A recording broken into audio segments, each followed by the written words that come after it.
Hola gente, Ish here. So the holidays are around the corner, and I can hear the chorus of all the people out there saying right now when it comes to shopping for men, I never know what to get my husband, boyfriend, brother, dad, etc., so on and so on.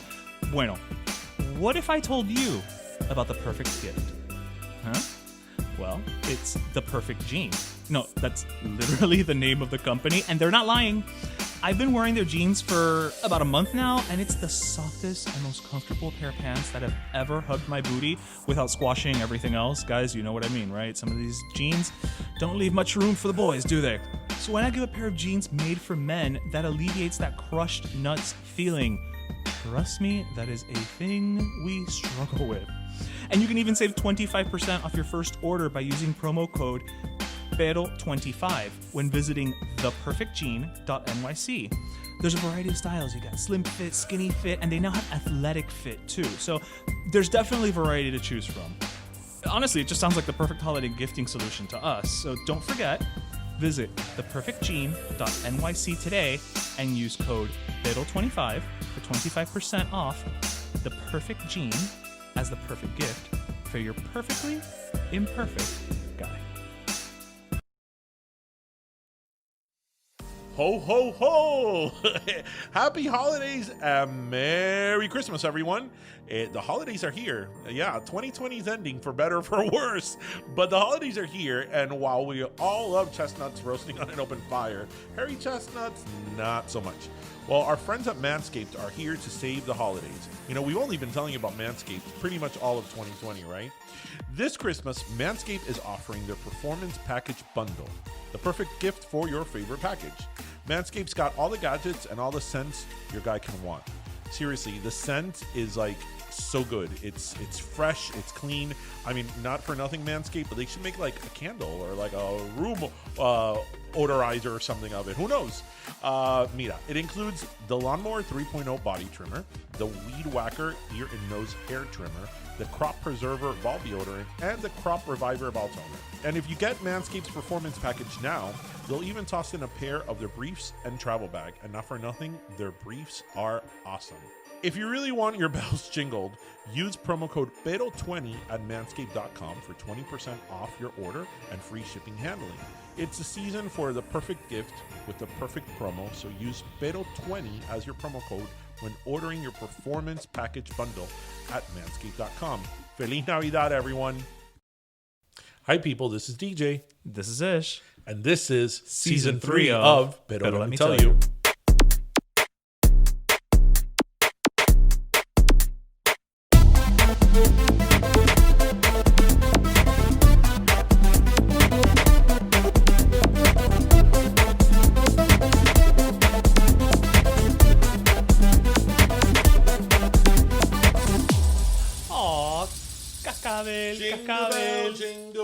Jingle bell, rock. Jingle bell. No, jingle.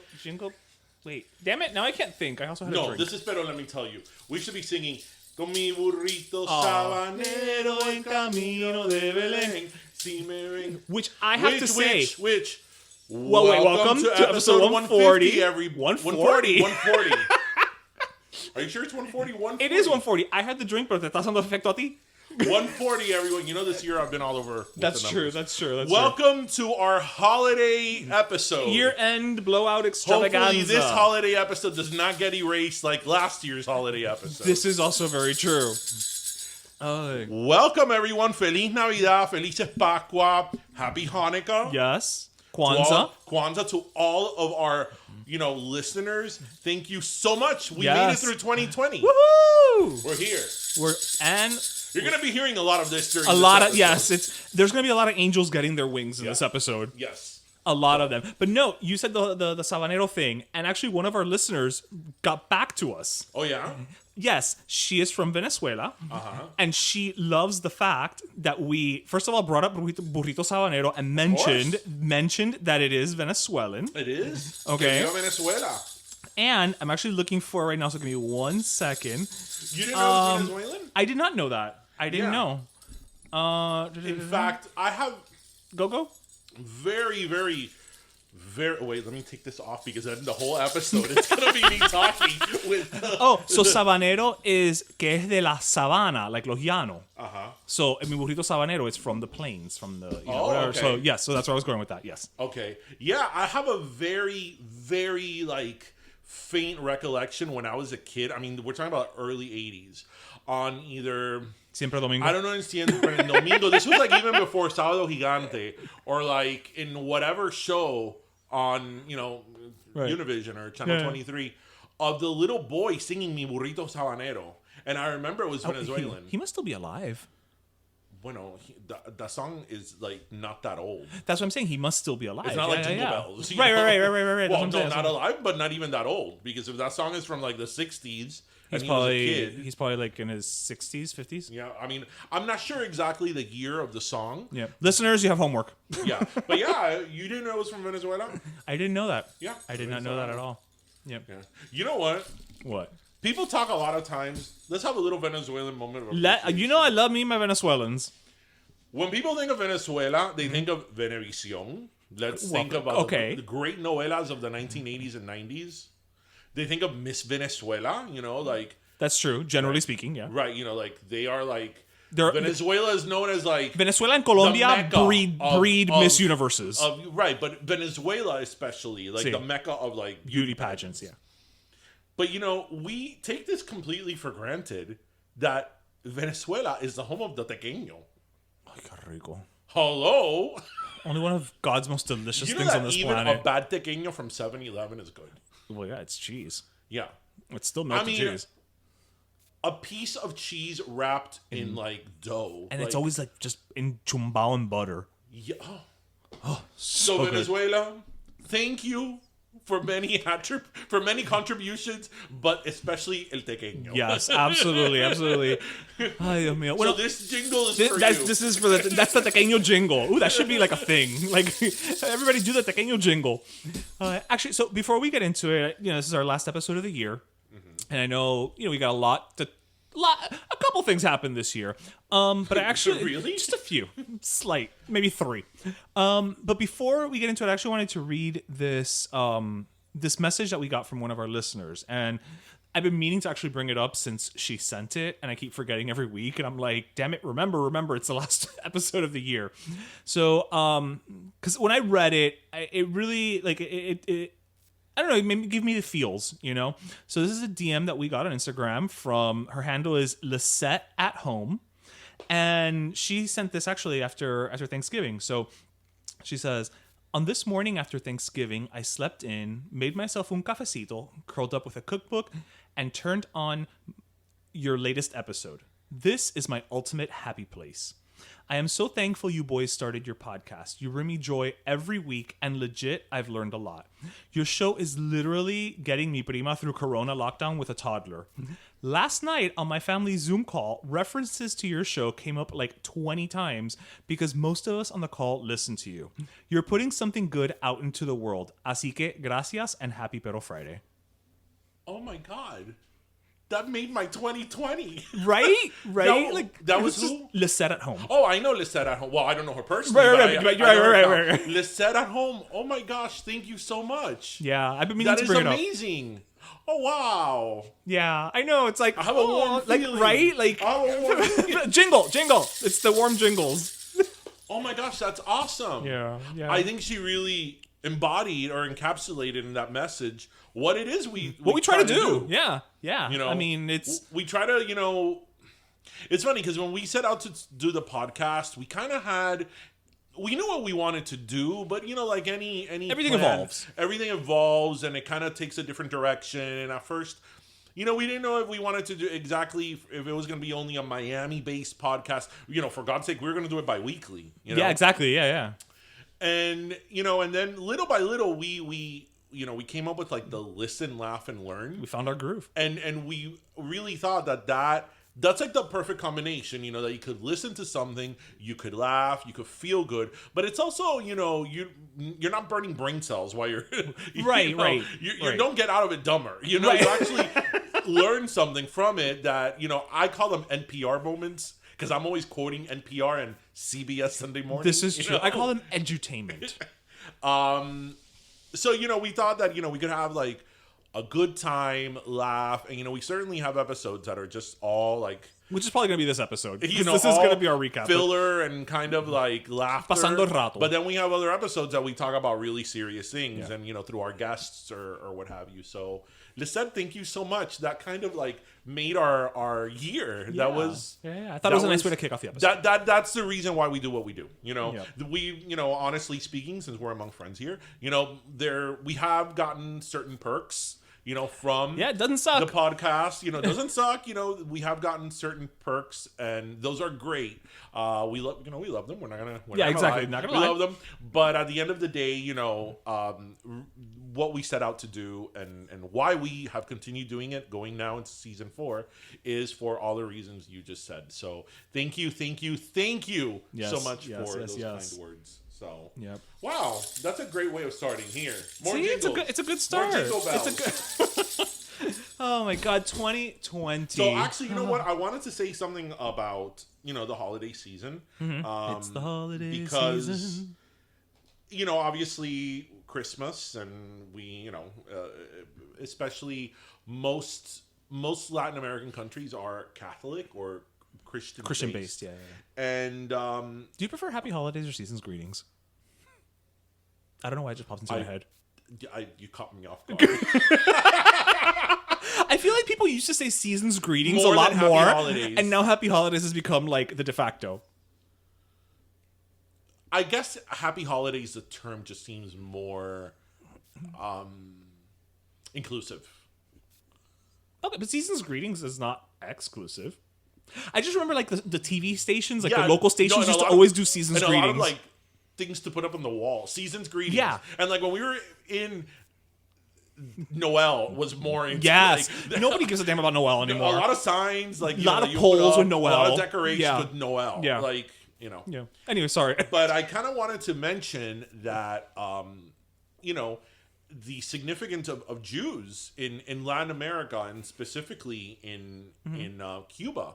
Where my Jubins at?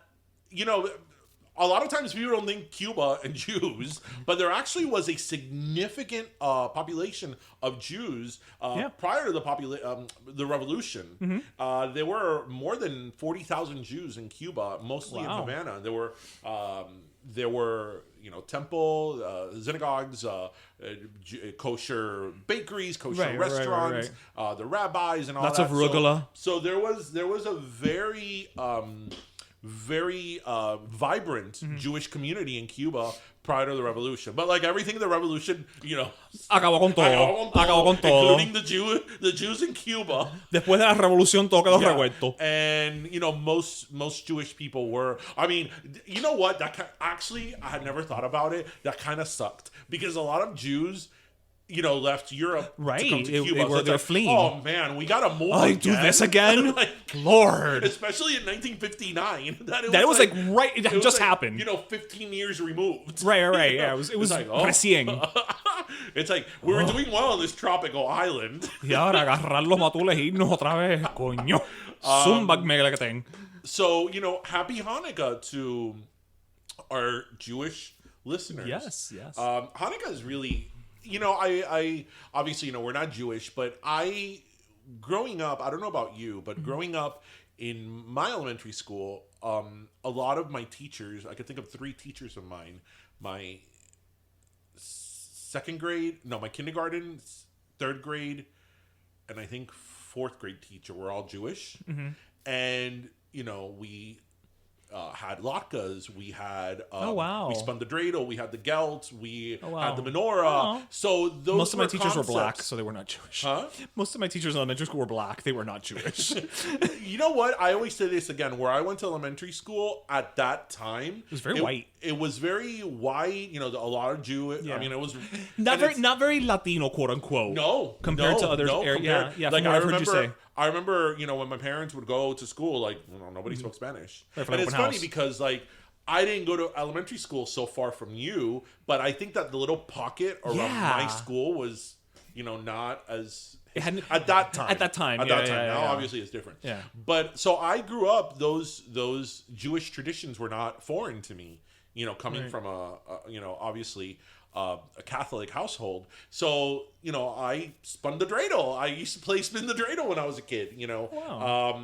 So I think that was interesting. And it's funny because it's one of those things that you think now, at the time as a child, you don't appreciate it. But it's one of those things that you go, looking back on it, you think, I'm really happy I was exposed to that at such a young age. That I was exposed that so many different people around the world have different celebrations during this time. Yeah, no, that's interesting because, like you said, a lot of times, depending on where you grow up, obviously, but even in the most diverse cities, people tend to, for the most part, grow up kind of in areas that look like you to a degree.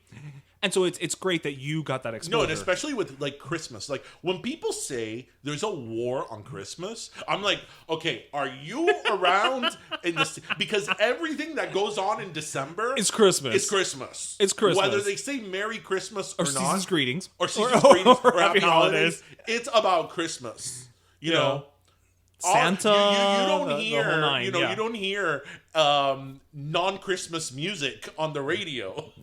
Yeah, that's true. You got the one Adam Sandler song.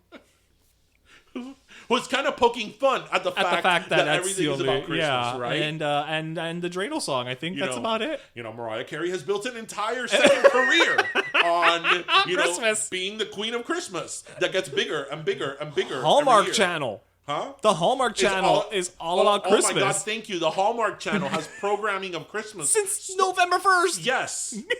Candace Cameron has had a second and third career renaissance in Christmas. That's true. So it's like, I'm not buying it. I'm not buying it, kids. I mean, if anything, if you want to say happy holidays just to be more inclusive, that's great. But that's the problem overall. Where's the war on Christmas? Like, I want to know. That's like any time that people try to be more inclusive, it gets flipped to be like, oh, you're trying to take away my, I don't know, recognition or whatever you want to call it. It's like, no, we're trying to be more inclusive. It's not, what is it? It's not like pie. You know what I mean? It's not like there's less for you now. Yes. So I don't know, but whatever you celebrate, jingle, jingle, jingle. Or as they say in England, Happy Christmas. Happy Christmas, Harry. Ay, Dios mío. Well, yeah, no, I mean, it's... Can we, do a quick run-through of this damn year? Mira. Okay. We started off... Well, we didn't start off that great. We started off with Australia on fire and Kobe Bryant and his daughter dying. Okay. That was a sign of things to come. Right. But we also started with J-Lo and Shakira at the Super Bowl. J-Lo and Shakira at the Super Bowl was the closing ceremonies of the world as we knew it. That's true. That's true. It was the closing ceremonies of precedented times at least before we entered the unprecedented times. Then we had Carnaval Miami. I'm talking about I'm doing local and global everything. Wait, were we at the Super Bowl with J-Lo and in spirit we were.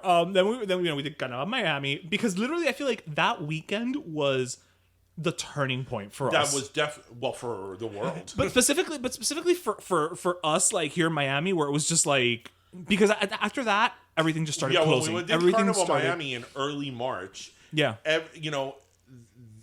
There was I had just gotten back from travel canceled. that week. There was talk it was going to be canceled because it's a public kind of festival. Right, it's a street fair. It's a street fair, and we had to we had to give out everybody with a tent had to give out the Remember, hand we had flyers and all that. And we had flyers about COVID. The mood was very cautionary. It was was a very weighted mood. Yeah. And there were less people this year. Yeah. And then that was the week that everything kind of turned. Right, because literally the fair was going to start that following Friday and Calle Ocho was going to be that following Sunday. Both got canceled. The fair was built. The fair got canceled the day it was supposed to open. Yes. It was built and ready to go. And nope. No elephant ears. No. Good news though, I hear that they're planning it for this year. What? The fair. They are planning it. Yeah. Well, if Disney's open, why can't the fair be open? That's true. Just to a reduced, what is it? Occupancy? No. Yeah, occupancy. Yeah, reduced. Whatever. Why did we get so serious when we I talked don't about know. reduced occupancy? I know. So then All right, so then in all that, things started changing really quickly. Then we had our interview with Cubano Chris. We went to dinner. While we were sitting at dinner is when they closed Disney. Yes, but So then, we came back and recorded. No. We basically But recorded. With our interview with Cubano Chris, things had not shut down yet. It was, I think, the following week. No. We had the interview with him. Then we recorded the episode. We went to dinner. And that's the episode that when we came out, like, Tom Hanks had gotten coronavirus. Everything happened. And everything happened. Everything happened. So we re-recorded. Actually, there's probably there's a lost episode out there somewhere because we recorded the episode because we're like, our episode became dated in like 45 minutes. Yes. As we were recording the episode, It was dated. It was dated. Yeah, I was done. Then you and I started recording via. It was an evolution. We started with like Skype, then with Zoom, but Zoom only had 45-minute limit. Then we finally figured out Google Meets. We were able also to do it like through FaceTimes and all that. But FaceTime could only do 2 people. Yeah. But I feel like this is also when we started really appreciating how to utilize Instagram Live. Yeah.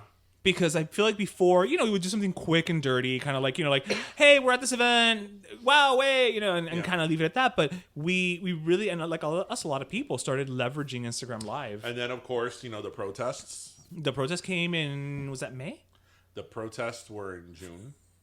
But we started, but everything with, the protest didn't start till June, but May is when everything started, like, coming to a head with all the Black Lives Matter protests. Or the Black Lives Matter gaining traction in the media. It was May. It was the protest down here was, I believe, May 30th.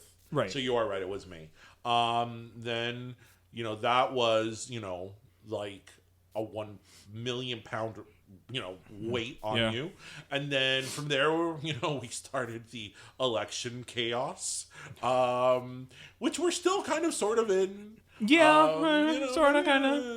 And, that's 2020.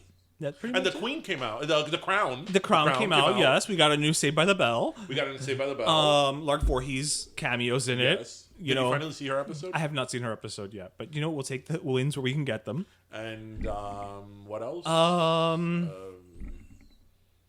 don't know. I feel like it's bizarre because there's so much that has happened this year, but I don't know if it's that so much has happened this year or we've been bombarded with so much news about the same things. It's that. Right? Because I feel like the entire year, that's why I would tell you, it's not that I don't watch the news. Like I know what's going on in a very, overall way, but I couldn't do it. I couldn't do it because it's just like, every single day, it would be like, and here's the corona, and here's the election, and here's the corona, and here's the election. It was almost just like, I'm just going to go rob a bank because nobody's paying attention. While you're at it. Yeah, like, you know what? Screw it. Nobody's going to catch me. Yeah, I mean... Tiger King! That was another thing that we got this year. Okay, well, we're going to talk... I thought we were talking about newsworthy things. Okay. Well, I'm just saying, No. We, really? Because we mentioned Shakira and J-Lo at the top of the hour. Let's talk things as they are. In great things... Right. The greatest thing that came out in 2020 was Tiger King. It's true. I mean, nothing has... Pop culturally, it had been a while. I think Tiger King beats Shakira and J-Lo. Because Shakira and J-Lo was rehearsed and organized. That is true. Nobody knew. Tiger King was... I'm not sure what it is. I mean, I'm sure it had because an when editor. Tiger King ended... But did it? When Tiger King ended, I asked myself the question that I'm sure millions of people did. Did the director set out to do this documentary when he started? Or is this what just kind of... Like us, we started off to do one thing and it turned into another. Well, and once he started filming, he's like, forget it. This is a whole other movie. No, because us, as we said before, we had a main goal and it is still what we do. It's just that, it's been fine-tuned. Right. But with Tiger King... I mean, the things that happened... When that man started that documentary, did he know that he was going to run for governor? Right. He knows going to get this crazy. Right. Did he know he was really going to try to hire somebody to kill Carol Baskin? And nobody could have known that he would be asking President Trump for a pardon. He did? He's been trying to get his lawyer to ask him for one. Why Trump give him a pardon? I mean, look, it's the one good thing Trump can do. Just give him the pardon. You know what? Give him the pardon. You know why I say give him the pardon? Because then, next season of Dancing with the Stars, we could have Joe Exotic. Donald Trump being the renegade that he is, do it. for better or for worse, I'll be like, booyah, bitches. You voted me out of office. You know what? Joe Exotic. Joe Exotic. And I can just see oh my God, he should totally. I can't believe I'm putting this on the record. Like, I could just see Donald Trump. This is for entertainment purposes. Just I'm making unless it really happens, and then we're psychics. I could just see Donald Trump giving him a pardon, like before he actually leaves office, and Joe Exotic coming to the White House, the Oval Office for a photo op in like his best attire. Like I'm picturing lots of turquoise. Oh no, a really big glittery top, like very. Lots of sequins, but feline themed. Like when Blanche and Dorothy went to the gym. I don't know, like that cheetah print that's like turquoise. Turquoise? Yes. Oh my. Well, do you? That's true. That's true. I mean, again, back to the documentary. Did he ever think he was gonna capture that poor person's arm being ripped off? Or his boyfriend or husband shooting himself. Oh. I mean, these are things that as you watch that documentary, it was like, what? Oh my God, wait. Oh my God, wait. Oh my God, wait. And you're left like, I had no words. Like, I think I called you and I'm like, you're like, what is this? I'm not sure what I just saw. Mira, Joe Exotic. I love it. I'm fascinated by it. I'm scared of it. I'm scared that I enjoyed it as much as I did. Tiger King left Don't Fuck With Cats in the dust. Huh? Don't Fuck With Cats. Yeah.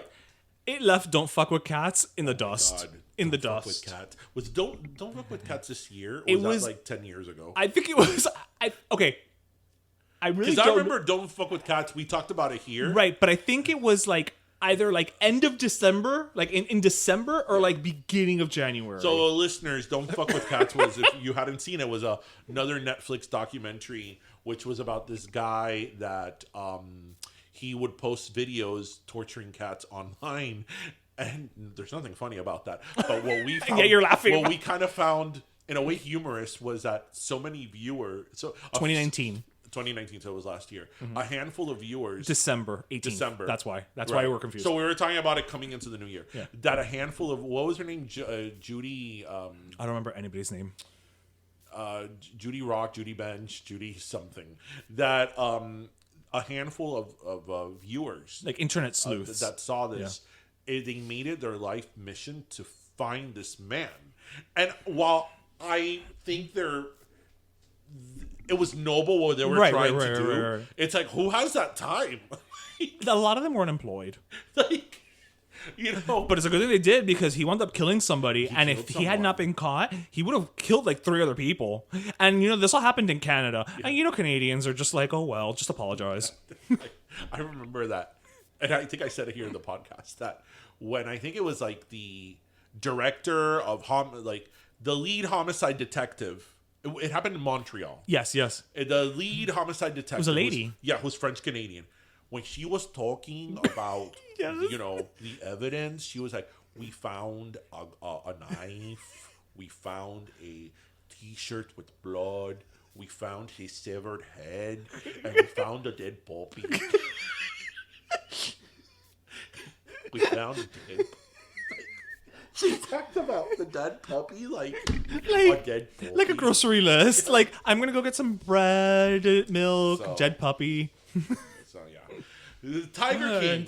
Let's think of 2020 as not the year of COVID or the election, as a year of Tiger King. Joe Exotic should have gotten Times Person of the Year. Well, he certainly is the most intriguing person of the year. I'm going to say that. Carol Baskin. Him and Carol, yeah, it's true. And they're a duo just like Joe and Kamala.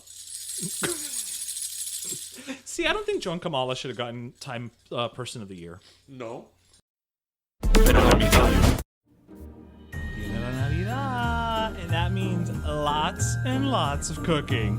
Pernil, lechon, tamales, pasteles, all of our faves. But are you looking for a more organic way to season your holiday favorites this year? Well, let us introduce Loisa Seasonings. Founded and owned by Hispanics with Dominican and Peruvian backgrounds, ya tú sabes, por toda Latinoamérica están. Loisa is the healthier alternative to those processed flavors from all those big, big companies from big seasoning, right?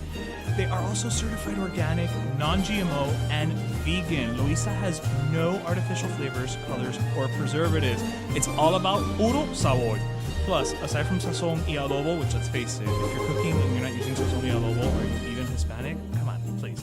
They've also introduced garlic powder, paprika, sea salt, hasta canela. Missing abuela because of la corona? We'll send a gift set of up to 12 Loisa seasonings in a bright and vibrant box so you can still cook together despite any distance. Como dice Gloria Estefan, que siga la tradición, right? So if you're looking for all the flavor you love, healthy artificial, visit Loisa, that's LOISA.com today and complete Oye, mi gente, just because we're working from home doesn't mean we have to stop taking care of our skin. Bueno, our friends at M Skincare have created products made for us men who barely have 5 minutes to take care of our skin. M Skincare's 5-minute morning products, from triple action gel face wash to all-day serum to the daily defense hydrating lotion, is a full skincare routine for men that leaves your face clean, toned, protected, and hydrated. Look, I loathe extensive morning routines, and I can tell you from personal experience with M Skincare's products, it really does only take 5 minutes, and it's even a great defense against maskne. Their triple action gel face wash doesn't just wash, it's a scrub, so it gets all up in those pores and just cleans them all out. And the all day serum, a little of that helps heal damage from the elements, like the horribly punishing sun us Miami men know too damn well. But my absolute fave is the Daily Defense Hydrating Lotion. I usually hate lotion because I have really oily skin, so it just adds to it. But that is not a problem with M Skincare's Hydrating Lotion. It keeps my skin looking younger and firmer. Más que, yeah, I'm a man of a certain age. Even better than skincare products specially tailored for men is getting a discount to try them. That's right. Just visit that's M like men, skincare.com/pero and get a great discount on all these products. Así que whether as a holiday gift or a gift for yourself, every man deserves healthy skin, and M Skincare is the perfect and quickest way for us guys to get it. So don't forget, that's mskincare.com/pero for great skincare. No, I'm being serious. Like, I think it should have been like the Times Person of the Year should have been like frontline workers or something like that. Yeah. Something about COVID, because I think that's more, Now they want me to put up the fucking Christmas tree. Who the fuck keeps them? You know who wants to cancel Christmas? Melania. Yeah, she would declare war on Christmas. She's not a fan. What, though? You know what? I feel bad for her. I have to say something, though. You know how, like, Trump people are always saying that the media... La tiene cogida con Trump, la tiene cogida con ellos. So this year, there was obviously, like, every year, there's coverage. There was a lot of coverage of the decorations, the Christmas decorations of the White House. Every First Lady. And then they showed the Christmas decorations for, like, last year and the year before. And was it last year that it looked like Satan's Christmas? Right. I went back on it and I started seeing how they reported it, the media, and it's true that it was like really harsh because one of them, like the corridor of the West Wing or the hallway, was filled with like red Christmas trees. They were like blood red. Right. And they were like, isn't it scary that if you put on the theme music to The Shining, it totally goes syncs up. And there is footage. There is like videos that people put the theme song of The Shining with that. And like the year before, it was like filled with like branches and whatever. So I was like, I was like, if another president would have done that, they probably would have been like, oh, look at how avant-garde, I was like, this is the type of stuff. Right. It's like, obviously it's frivolous stuff.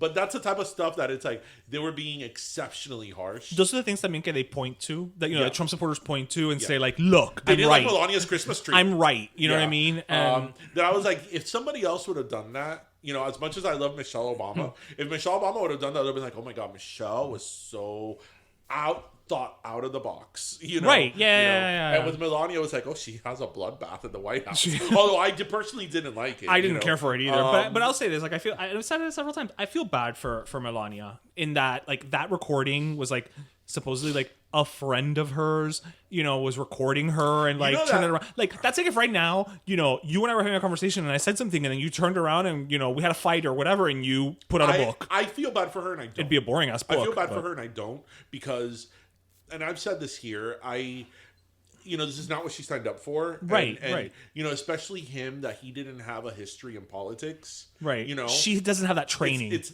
not, she doesn't have that training. She doesn't have that experience. And that's not something that she ever thought he was probably going to do until recently. My problem with her is that she was a birther. She was part of the whole birther conspiracy against Obama. And that was many, many, many, many, many years before her husband, wanted to run for office. So this wasn't like a political thing, right? Right. And it's like, he may be your husband, but you didn't have to like go on national television over and over and over again. Right. And continue that conspiracy. You could have just not said anything about it. So that's my little with her. But, enough about them. So now that we're in the holiday season, right? Right. It's time to eat my favorite disgusting dessert ever. Turrón. Oh. So, listeners, I shared here in our first Christmas episode 2 seasons ago how when I was a kid, you would go to, whoever's house in Nochebuena, la tía or, whatever family member in Nochebuena.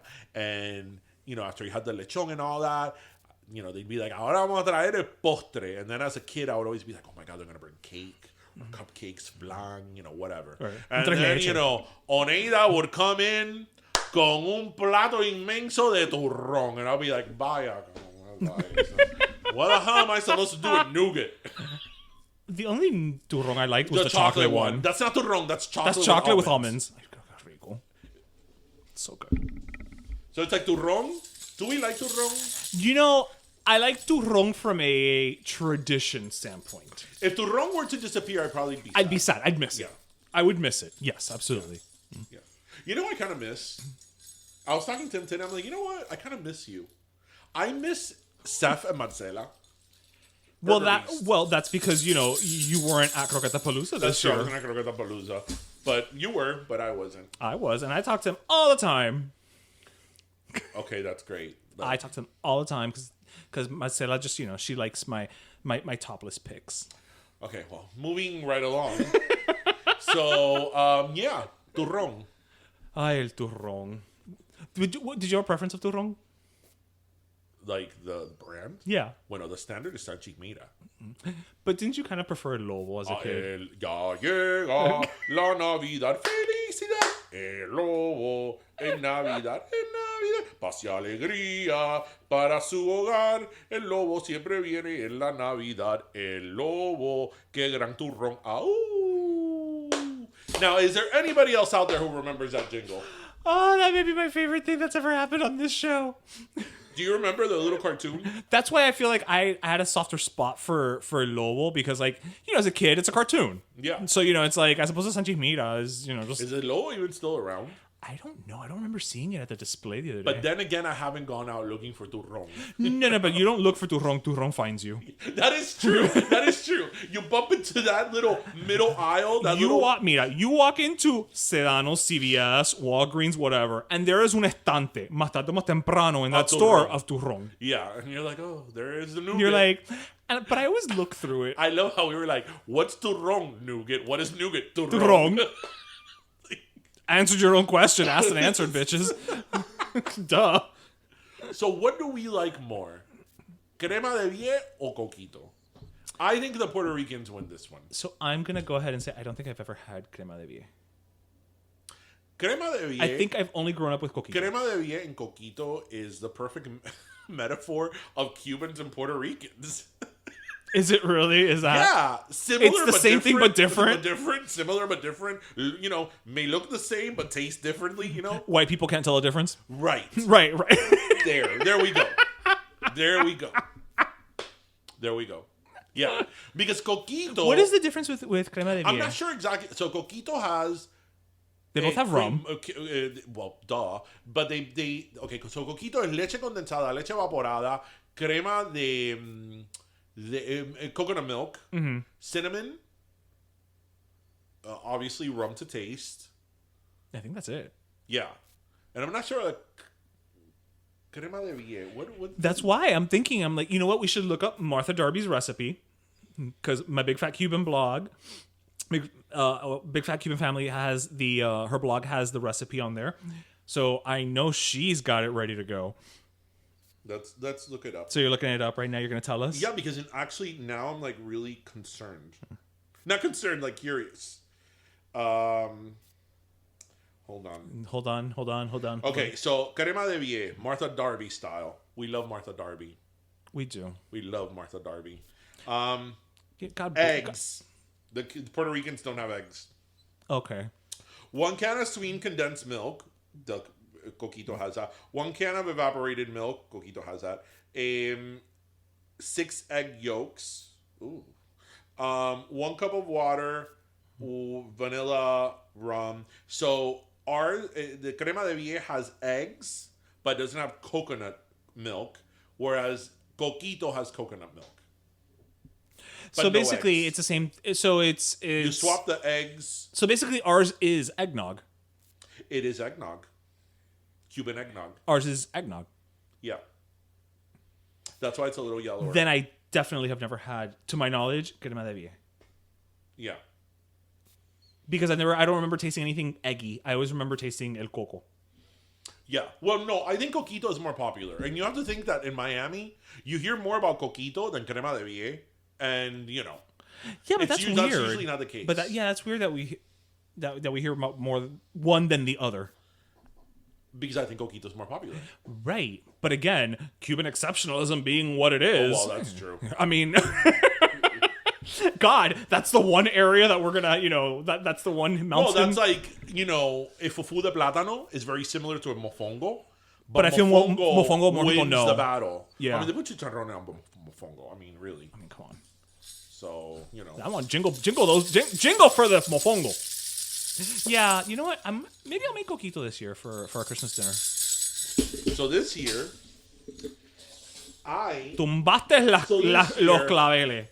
So let me ask you this. Do you like, even though we are the creators of lechon life. Yes. Do you like lechon? I do. You do? I do. Okay. I love lechon. I love pork. Do you know how to make it? Yeah. Like, they bring you the pig. They gutted and ready to go. You know what to do? Yeah, I know how to season it. I know how to marinate it. I know how to... Really? Yeah, I know how to leave it, how long to leave it on one side. You know how to set the fire and all that? I know. Yeah, all of it. Because I grew up always helping my father and my grandfather do it. Well, no, I say that because in my house, my uncle does it, and I see my uncle do it every single year, but I've never been a part of it. So no, that's you the thing. know how to do it on your own. I was a part of it. Yeah. So my grandparents would always take either when they were doing La Caja China, which has been a source of controversy in this show. They had a Caja China. Not the Caja China, right. But they had a Caja China. Right, which we got to the... Okay, so let's review this. Let's recap this. I think in our season 1 Christmas episode, Ish kept talking that growing up, he would hear about Caja China. Like we would cook the lechon in la Caja China. In la Caja China. In la Caja China, in yeah. Cuba, his grandfather used to do la Caja China. Right. And I'm like, no, that doesn't make sense because in my my family... And like many Cuban families, they would do a lechon in the ground, right? Like Hawaiian style, like a luau. Well, and then in the ground. In Hawaiian style, they put it like completely in the ground. But here they would open up a little bit of a ditch, ponían los bloques around it, right? Ponían the charcoal abajo, right. And then over it you would put a lechon with plantain leaves, right. But you were saying Caja China, and I'm like, listen, I have a great memory. Yeah. I'm like, I remember when La Caja China swept, the nation, like a hula hoop, being Dade County, yeah, like the hula hoop in the 50s, and everybody was buying Caja China, right. And we actually went to cajachina.com, yeah. thecajachina.com, yes. And it started saying on how, like, in 1985, they got a prototype, and I think by the early 90s, they were mass producing the Caja China. Yeah. And I was like, there you go. I was like, I knew that I was right about that. But then you say that your grandfather kept calling it la Caja China, and that's because we figured out that That's what it was Caja called. China because he would put the coal or the fire on top. Correct. So the way Right. my grandfather had done it was he basically So it was in the the backyard. Caja China style, although it wasn't in the Caja It was China. estilo Caja China. Right, but it wasn't in the Caja China, right? Era una Caja China. Trademark, registered Right. trademark. Una Caja China, no la Caja China. Right. But yeah, my grandfather in the backyard had This is the learn section Yes. of today's episode. he had built like with bricks, he had built like a Caja China con un techito and whatever, and we would do it there. And so when we used to have Nochebuena at my grandparents' house growing up, on the 23rd, we would all go, me, my parents, my sister, we would go to my grandparents' house and we would help out with preparing the lechon. So like I would see my grandmother preparing el mojo and cutting the garlic and shoving it in. And then when it switched over to my parents' house, again, my grandparents would come over and we would all prepare it on the 23rd, the seasoning and all of that. So yeah, I know how to do it. I know how to keep track of it to get the pellejito just right. You give me a pig tomorrow. You give me a pig for Christmas dinner and a Caja China, and I can make it happen. Wow. You know what? Good for you. The reason I asked that is because I'm not a huge fan of lechon. I have it once a year and I'm fine with it. Right. Although we, have lechon life. That's true. That's true. But I've always wanted to learn how to do it for the tradition. Right. Para seguir el... Right. As Gloria Stefan says, que siga la tradición. But I really don't. I've never really done one, so I mean, I'm sure I can figure it out. Especially you that you know how to cook. Like, I'm sure I can figure it out. My problem with doing a lechon is that I would have to kind of stop myself because I know I'm gonna want to modernize the process. No, you gotta go old school. You gotta keep it traditional. Just mojo, sal, Because ajo. I'm not huge on mojo and all that, So I'll be like, let's do a Tuscan lechon. Ay, chico, no, mira, look. You get some naranja agria, some garlic, some Loisa seasonings, okay? So you can keep it all natural. That's your modernization. Yeah. You seasoning, Loisa seasoning is no preservative, no artificial color. Ahí that's organic. Yeah. So you can invite your vegans over to Ilechon. Mima, tenemos non-GMO organic seasoning. En el lechón. ¿Qué? ¿Cómo? Pero it tastes the same. And you just gotta keep it just old school. And then if you can, when you flip it over, you know how to toast the skin, right? No. I've never done it. Eso con agua salada. Oh. So when you're done cooking... You have an agua salada spritzer? Well, I guess you could. But no, you get it with you just water and put salt in it. You salt the hell out of the water. That's why it's so salty. And then you basically spritz it, or drizzle it over it, and then it bubbles up and it gets crispy. Typical scene in a Cuban ¿Tú ves? household. I know how to make chicharrones. En Nochebuena. Pelayo. That's what they call my uncle. Pelayo. ¿Cuándo va a estar hecho el lechón? Que ya son las 8 de la noche. At what time do they start making the lechon? No, but you know that it always falls behind schedule. The pig was too big, or the pig was okay, no, because lately we've been getting smaller pigs lately now because it's not as big of a gathering. Yeah, by 6 or 7, it's done. Oh my gosh! See, I remember that. We still have big. Well, except for 2020, we always still have bigger gatherings at my parents' house. But I feel when I was a kid, it was it was gigantic. People. It was who are all these people? And that'd always be the thing. Pero, ¿cuándo va a estar el lechón? Ya son las 10 de la noche. It was always, and then you hear my mom. Yo no resisto comer a esta hora. Oh yeah, your mom is a stickler for healthy eating. Yes. Yo esto no lo resisto. Ya es muy tarde. Me va a caer mal. Me va a caer mal y se enfría la comida. It's funny because Nochebuena is the only day of the year when my grandparents after a certain age, they ate con la gallina. They would eat at 2 in the afternoon. They're like, well, that was dinner. Yeah. I mean, exaggerating, of course, pero Nochebuena was the one night of the year where daban las 12 de la noche.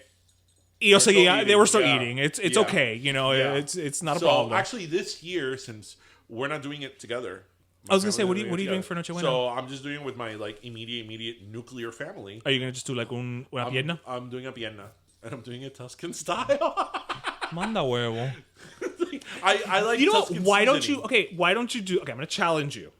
Why don't you do the pierna traditional style as a precursor? Because essentially it's the same process for a lechon. It's just, bigger animal. I don't like mojo. Listen, I tried, my, listeners. I've done my I Tuscan tried. style Vienna. You know, remember which one I did for Yes, Christmas dinner? I'm not saying and it was amazing. I'm not saying it's not bad. That I'm helping you the way I learn cut for tradition. No, because when I learn that, I'll learn the real one. But Oye, pero ¿qué tú esperas? Yo tengo 40 años. yeah, so. ¿Qué tú esperas para Well, aprender? no, my uncle's still around. My uncle still does it, but yeah, you know, whoever does the lechon, you know, they put it in por la madrugada. You know, they start drinking beer, and That's a process. It's a party, babe. You know, while I appreciate it, it's like they start drinking beer. They have to be on top of a lechon. So by the end of the night, they stink. Oh, by the end of the night, they're drunk. I'm not drunk by the end of the night, but by the end of the night, I don't care what cologne I put on at the beginning. By the end of the night, I just smell like kabong. Lechon, yeah. No, So- not even lechon, kabong. Yeah, so it's like, you know, I'm good. But I do want to keep the tradition, even though it's not my necessarily jam. Well, okay, if you want your first Noche Buena, if you want, I will come and help you. I mean, listen, there was a year, not too long ago, that for for Noche Buena at my family's house, I brought a honey baked ham. Well, do we have a ham? We had double pork. No, we do ham on Christmas Because I Day and freaking love, Thanksgiving. look, I love honey baked ham. Está rico. I could eat that thing 365, 7 days a week. You know, especially, have you seen how I do it? I pack Have extra, I seen how you do it? No, I've eaten how you do it. I pack extra brown sugar in every single spiral. Yeah, seriously. Yeah, it's like freaking a candy cane. That ham has more brown sugar than the movie Brown Sugar. Yeah, and then it kind of melts, so you put it on top. It was amazing. So are those some of our favorite Christmas traditions? It is. It's, do you guys, did you open it? Well, now I guess because with Tristan and his birthday being on Christmas as well, you open like the morning of. Yes, because I opened that night, and then you feel cheated in the morning. I know. And Christmas Day's so long. Christmas You're telling Day me goes now on that for has a kid who has a birthday on Christmas. That's true. It's like at 4:00.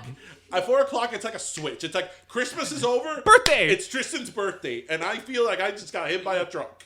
And what I'm merengue of putting stuff up. Everybody, who's gonna come and what See, are we like actually doing? making space, yeah. And this and that. That's true because you have to do the cake like the day before. And then he's going nuts because kids on Christmas go nuts. Because it's like they're overwhelmed. Yeah, with, overstimulated. Overstimulated with toys and stuff like that, and it's like whatever. But whatever. He chose to be born on that day, so Merry Christmas and Happy Birthday to you. He didn't choose to be born on that day. Whatever. Anyway, so I love that you just called your son the Antichrist. I love it. It is funny because every year on Instagram, I put like a really pretty quote about him, like, "Oh Tristan, I love you so much. My life has changed. You made my life so much better. You healed me. Whatever. This year, I'll be like, guess what? Politeness Week is over.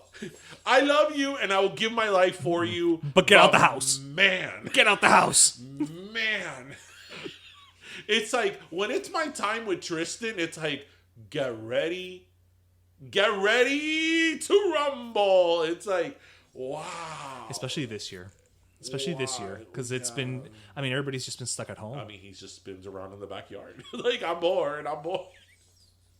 Listen, at least he's outside. He's getting fresh air. Yeah. Last Christmas, I gave you my heart. No, last Christmas, we all went outside. But this year, to save us from fear, we'll stay inside all of our houses. Isn't that sad that George Michael died on Christmas? Was it on Christmas or the day after? after? On Christmas. Oh. It was on Christmas. So, listeners, my brother is a huge, as some of you may know, huge George Michael fan. Like, huge. And that year for Christmas, he was out with his family or whatever. He was traveling. Yeah. And I remember we were in my parents' family room, and we all found out. And I think you were there. No, I wasn't there, but when I found out, I texted you. You were there because usually you go to my parents' house to take Tristan. Yes, but I think you guys had found. I think it happened like right before I got there when I was because I remember texting you being like, "Is your brother okay?" When we found out, we were like, oh, "We need to call my brother and make sure that he's okay." And my brother texted us. He did answer the phone. He said something like, "I know what happened. I don't want to talk about it. I need time to myself. I was like, okay. But yeah, what a fatty liver will do to you. Oh. That's why George Michael died. I know. Cuídense el hígado, caballero. That was 2016, the year that if you were a celebrity, you better run. You better take care of your damn self. Yeah. So Oh, but you know what? Despite everything, we've still got Betty White. no vamos a echarle más de ojo. I know. So yeah. So 2020, you know, everybody's like now waiting for 2021.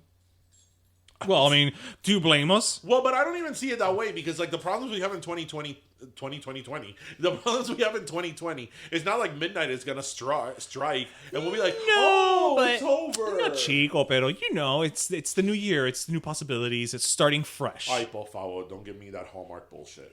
Listen, you have to have, hope and all that crap. Once again, don't give me that Hallmark bullshit. Ay, por favor, okay? You're one of the most positive people I am that positive, I know. but you know what? That's like, I'm also realistic. And all the problems you have, now people are out of work because of COVID, and now their mortgage payments are going to be so out of date that they're going to start foreclosing. Oh, no, you know what? This is going to turn bitter. This is our Christmas. I know. Make me happy again. Say happy things. Turrón. Yes, turrón. Dale. Con mi burrito sabanero. You know what song I always think of in Christmas that I, for the longest time, didn't know was a Christmas song? What? In Spanish? De Los Peces en el Río. Pero mira cómo ven, by Pandora, los peces en el río. Pero mira cómo beben, You know por what? ver a Dios nacido. So I never Pandora. thought about that as a Christmas song. So Pandora could be Pandora. the bracelet.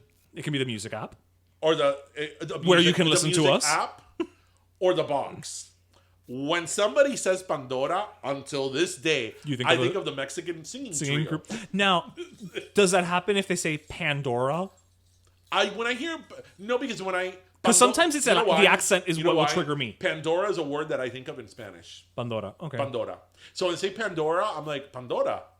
Oh, pero mira como siempre en domingo. So listeners, I mean, you have to be of a certain age to remember.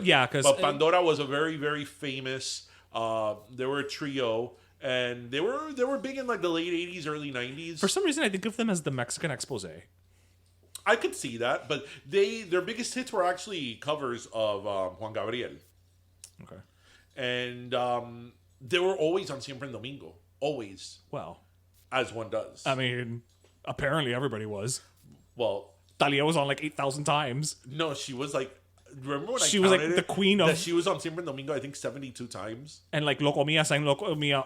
They were on 40. And the thing about her was that she was on Siempre en Domingo Dalia from the very, very beginning to like the very... Like she like never the last episode, it, yeah. Right? Because by the time that show ended... In like the late 90s, she was already a superstar. Sí, she was like Amor a la Mexicana. She was still on Siempre Domingo. Yeah, Siempre Domingo. Yeah. And it's like she never outgrew Siempre Domingo. You don't outgrow your home. Clearly. So, turrone. So, but yeah, actually, going back to Mi Burrito Sabanero, that is the song that I actually listened to the most growing up. That and Feliz Navidad, obviamente. And we have tapes of me singing that song. Aww. 2 or 3 year old. Yeah. Oh, I want to see this now. Here. Oh, okay. Audio recording. Yes. Okay. It's a tape. Yeah. This is before we had a camera. Oh, okay. When we got the camera, so I remember my aunt. They were the first people to get a video camera. Mm-hmm. They got a video camera in 1986. The ones next door. Yes. So from 1986 on, our lives are heavily documented because video cameras at that time were such a novelty that you would record everything. Like everything. You go into the bathroom, el niño en el baño, right? Fulano chapeando el patio. Right. Let's put the camera on the tripod and just take see what happens. See what us on a swing. Yeah. Going to the mall. And what was really funny with them was that.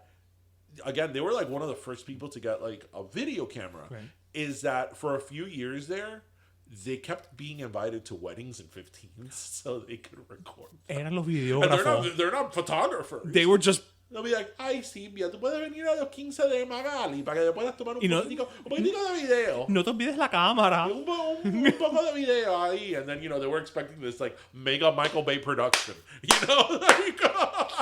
Can you imagine if, like, on the down low, your aunt and uncle had, like, a total editing suite? Like, they would just edit all the Quince's videos? Yeah. And you know what? Another thing is that, like, back then, I think that this is, like, the evolution of home videos. Right. Because now, obviously, with camera phones, the concept of home video is completely different. Yeah. Because now, home videos used to be of, like, special occasions, and they were long. Now you have everything. They were long. But now, it's, like, smaller little moments. Yeah.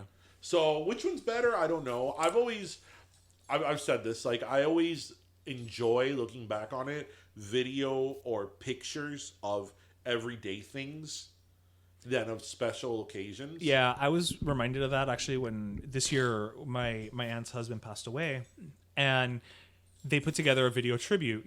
At the wake. Well, he was cremated, so had a memorial, and there were so many videos, like you were saying, where it was just like the day to day. You know what I mean? It was just like at one point one of my cousins had just grabbed the camera and started comiendo mierda, in the backyard and a barbecue and whatever, and it felt more special to see those things because, like, let's take something as simple as, like, nowadays everybody has a kid, you're posting pictures of your kid on Instagram, the first steps, and like everything is just like, we're so used to it being broadcast to the world. Whereas before it was like, if you didn't catch it at that moment, you had to be ready. Right. It had to be like, okay, go. And you preserved it and you treasured it. Now, I mean, God, again, we're getting into depressing territory, but it's like memories now are almost disposable. Well, for me, they're not. No, but you know what I mean. Yes, but you know what I mean. You're talking about. I know what you're talking about because a lot of people use social media as their album. Right.